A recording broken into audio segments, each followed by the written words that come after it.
Kuya Don, nasa last part na tayo ng ating programa. At siyempre, sabi nga nila ay anong sabi nila? We walang pangit. Let's get ready. Yun ang sinabi nila. Ganun ba? Ba't nandito tayo? Teka muna. Yun, we save the best for last, sabi nga nila.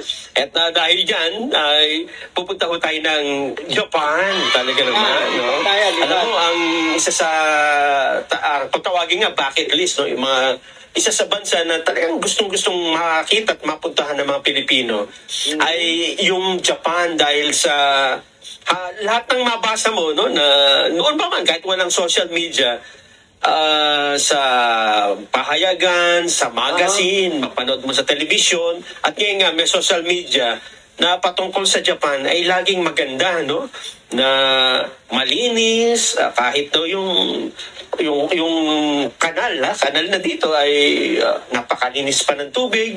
Kahit bumaha, malinis pa rin ang tubig.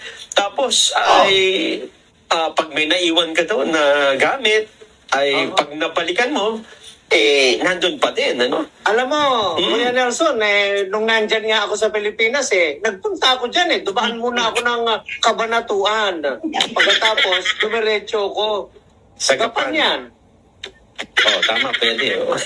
Hindi, Japan. Japan. Japan! Yung sa may Tokyo, may Kyoto.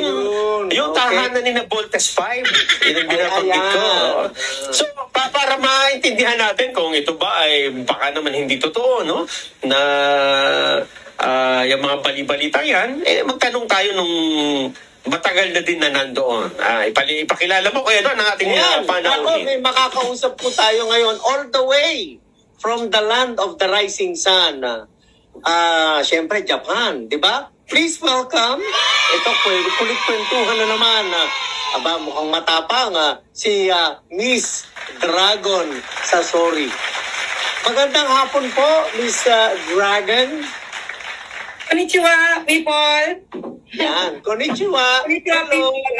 This is Dragon Sasori. Konnichiwa. Arigatou gozaimasu. Takoyaki. Irashaimase. Irashaimase. Yun kasi ang bati pagkapapasok sa mga Japanese restaurant. So, Sashimi.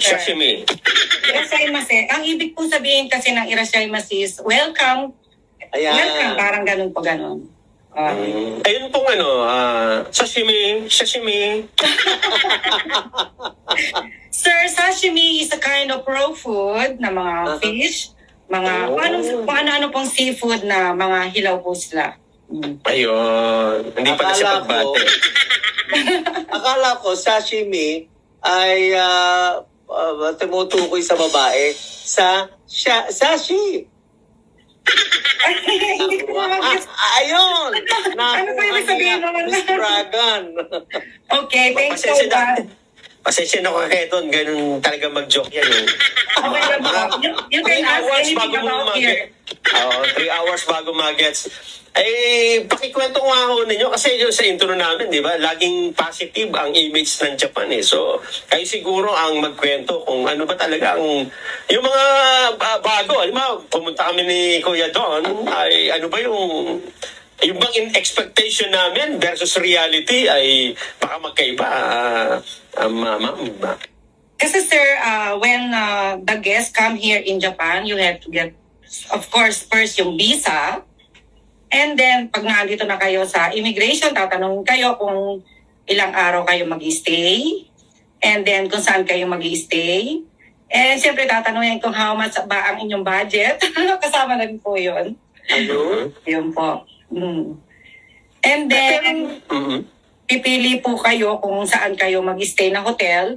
It depends on the pocket money nyo kung makakayanan nyo po. Kasi may mga iba-iba po silang mga price na mga hotel dito. May mura, may mahal.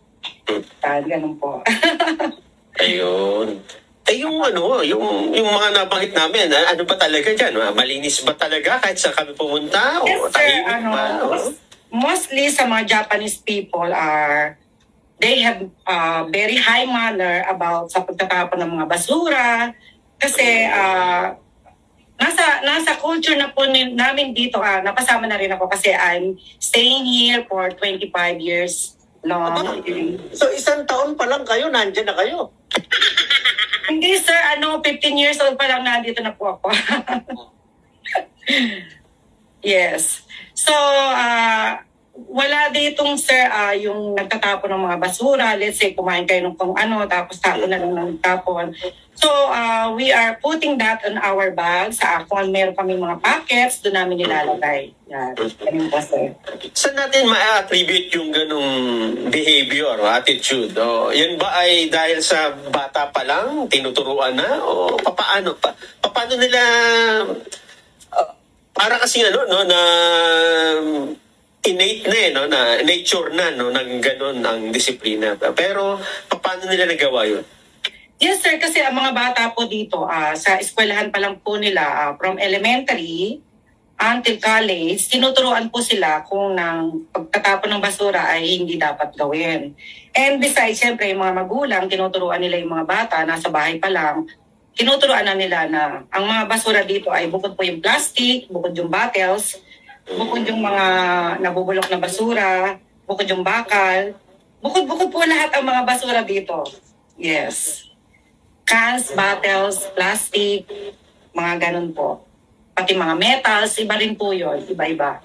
And then, ang mga style po ng basura dito, kung magtatapon po kayo, let's say, ng mga hindi na kailangan mga tables, may bayad po yun, lahat ng mga basura itatapon. Oh! Opo. Para doon sa may kukuha. Inire-recycle po nila yon sa isang lugar. So, siyempre, babayad sila ng mga sa gas, yung mga, siyempre, yung mga kailangan babayaran. Kaya pala,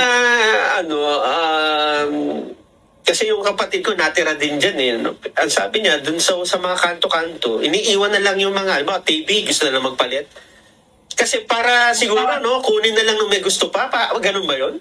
Sir, hindi po talaga actually sila iniiwan. Sila po ay, meron kami dito tinatawagan na isang place na kung anong oras namin ilalagay doon yung basura at kung anong laki po ng basura, ay depende po yun sa laki, may bayad po yun. Ayun. So, may mga iba pong tao na, let's say, katulad ng ibang foreigner, nakita nila, pwede pa naman itong magamit. Kinukuha nila nang walang nakakita. which is hindi po talaga dapat kunin yun. Hindi, yung iba nga ginawa ng negosyo, di ba? Yung mga surplus Japan pwede po naman kunin, kaya lang kung walang makakakita. Patay. Hindi siguro yung iba, di ba, yung pag naipon na, di ba, may kukuha doon. Pag naipon na, and then yung siguro binibili ng bultuhan at ipapadala sa Pilipinas. At yun yung second hand, Opo. Marami rin pong ganun dito na kumukuha ng mga naka-imbak ng mga gomi. Gomi means yung mga waste material. Ang gomi kasi ang tawag dito sa Japanese, yung mga waste material na iniiwan na ng TV, mga bench range, gas range ba tawag doon? Bench range. Kasi bench range po ang tawag dito. Mga silya, actually, pwede pa pong magamit sa Philippines. Ayun, mga ganun. Bakit ganun? Bakit? Kasi di ba sa Pilipinas, sa atin, ang ating ugali, ay hindi, si Lolo bumili ng TV na yan May sentimental value. Kaya kahit bumili ka na ng bago, di ba? Natatandaan, ewan ko, inabot mo yung TV na hindi pa colored, yung black and white pa. Tapos may cabinet pa siya. Nako, ito, Kuya Don, di ba? Totoo ito. Pupunta tayo ng magbahay-bahay tayo. Marami pa tayo makikitang TV black and white na detubo, na hindi nila tinatapon. Dahil may sentimental value. Bakit ganun? Bakit sa Pilipinas hindi tayo nagtatapon? Diyan ay dinidispose nila kahit yung sa atin ay wala ba silang sentimental value diyan? Sir, kasi po dito, dahil sinabi natin na ang Japan is very high technology country, mabilis po silang mag-produce ng mga bagong kung ano mga gadgets. Kaya yung mga pinaglumaan ay hindi nila kailangan. So, itinatawag nila kung saan nila pwedeng itapon, i-recycle po nila yon, ganun. Mabilis po magpalit po kasi dito every year. So, ganun po. Wala po sila ng sentimental value katulad natin na ayun TV yan, pinili pa yan ni Lolo, huwag natin itapon. Magagalit si Lolo. Ganun po yung style natin sa Pilipinas. Tanong ko kay Kuya Don. Kaya Don, dyan pa sa Amerika, ganyan din mga ayaw din itapon kahit na hindi na gumagana. Yung mga Pilipino, ito, mahilig pa rin. Sabi nga, magpapadala ng balikbayan box na practice din, Miss Dragon, dyan sa Japan. Yung nagpapadala kami ng balikbayan na minsan, ultimo yung lumang toothbrush ipinadadala. Akala mo sentimental value. Sentimental value Di ba? Okay lang naman po yun, pero wag naman po yung mga pinagamitan na. Pero, alam mo, Miss Dragon, Sir, Dragon Sasori po ang my name. Ano yan? Dragon Sasori. Sasori. Sasori. Thank you so much. Bakit nagkaroon ng dragon? Actually, sir, di ba we have 12 years, yung tinatawag na Year of the Dragon, Year of the King. And because I like dragon, which means in China means yung mga Chinatown, di ba marami silang display na mga dragons. Okay. Which means, ang ibig sabihin po kasi noon ay coming of the money, good health, and happy life. That's why I select the name Dragon. And because Sasori, continuation, Sasori means Japanese term of Scorpio. Scorpio. Because I was born November 8 to 11. 4 days po ang birthday ko. Ayun. Really? Advance. Pero anyway, paano ka po napunta dun sa pagiging YouTube vlogger? At ano yung content mo, Sasori? Yes, sir. I became a YouTube vlogger kasi po 2 years ago, di ba po biglang nag-lockdown ang buong mundo. And because I'm also I'm owner of a shop here in Japan. Meron pa akong isang business dito na actually what you call Karaoke Snack Marie. And that is nagsaserve po ako ng mga food, drink, and actually meron po siyang karaoke na pwedeng kumanta yung mga guests like that. And because nag-lockdown nung time na yon ng 2020 years, syempre nag-close po siya dahil sabi po ng government, we have to close kasi para hindi po kumalat yung mga virus. Syempre pagkakwentuhan po yan, di ba? So ganun po ang nangyari. So on that time, wala akong works. And besides, nandun po ako sa YouTube, nag-try po akong mag-vlog na hindi pa naman ako masyadong marunong. And then tanong-tanong ako sa mga kaibigan kong vloggers hanggang sa natuto na po ako. And then ang aking content ng vlog ko ay ano bang tawag dito? Yung ituturo ko po ano yung culture here in Japan, yung mga place na hindi mo nakikita dyan sa Pilipinas, na hindi makarating dito. So I'm showing yung mga place po dito sa Japan. Yeah. At kung may pagluluto, yung mga gawaing bahay, meron, no? Maglalaba, magluluto, ayan, no? Sir, ordinary naman po yung paglalaba at pagluluto, kaya po naman natin sa Pilipinas. So yung mga... ano ang gamit mong salita? Combination ba? Japanese sir, ba? I can speak for language. Wow. Tagalog, Spanish, English, and Japanese. Paano nasingit ang Spanish? Sir, kasi when I was in college, I studied Spanish in my college life. Mm-hmm. Yes. Diyan ka na rin college di ba? Dahil 15 ka pa lang nung nakarating dyan, so dyan ka na rin nag-college. Sir, hindi po dahil sa Pilipinas. Ganun ba?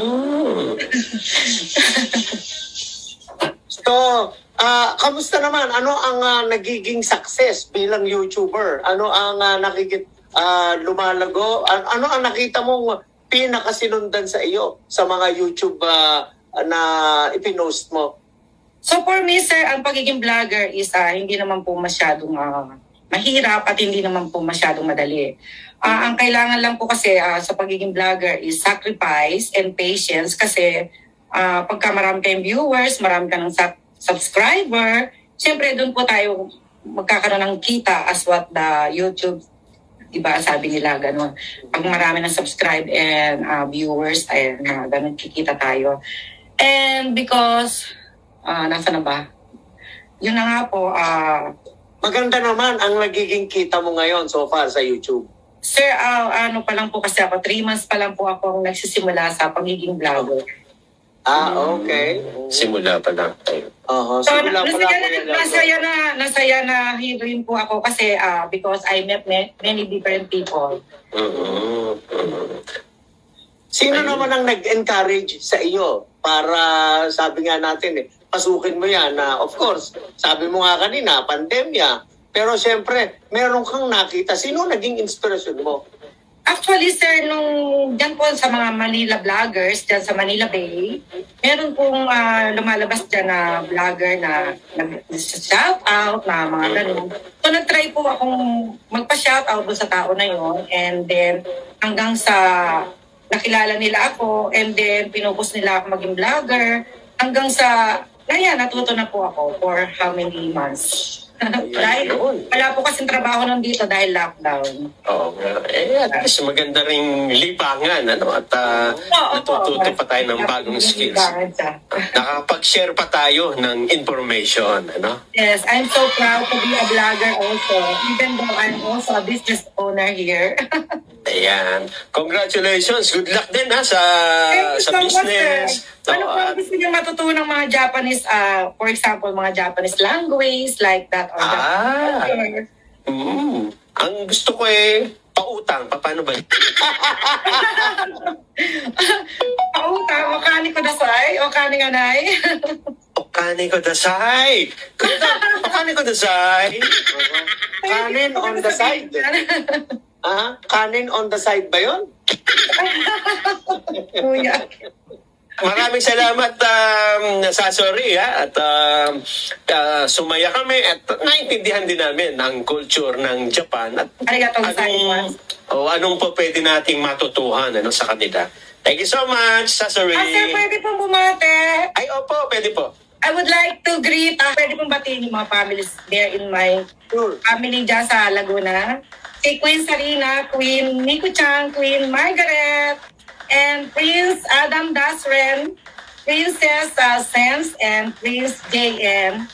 Yan po ang mga family ko dyan sa Pilipinas na I love them so much. And I miss them so much na hindi naman po ako makauwi dahil lockdown pa rin po naman dito until March 10. Ayun. Thank you so much, Dragon Sasori. Arigatou gozaimasu, and thank you sa inyong mga pagbati sa aking dyan. And don't forget to subscribe, like, and comments to Dragon Sasori Official TV. Thank you so much po. Sa ganda nito, Kuya Nelson, na hindi ako magtataka magiging successful ito. Thank you. Ayan. Basta nakalimutan ko agad, yung pautang. Okani on the side. Wala na tayong oras, Kuya Don. It's time to say goodbye again. Mula rito po sa Silicon Valley, California, ako po ang inyong nakasama, si Don Orozco. At ako naman po si Kuya Nelson Lumao hanggang bukas dito po sa nag-iisang programa.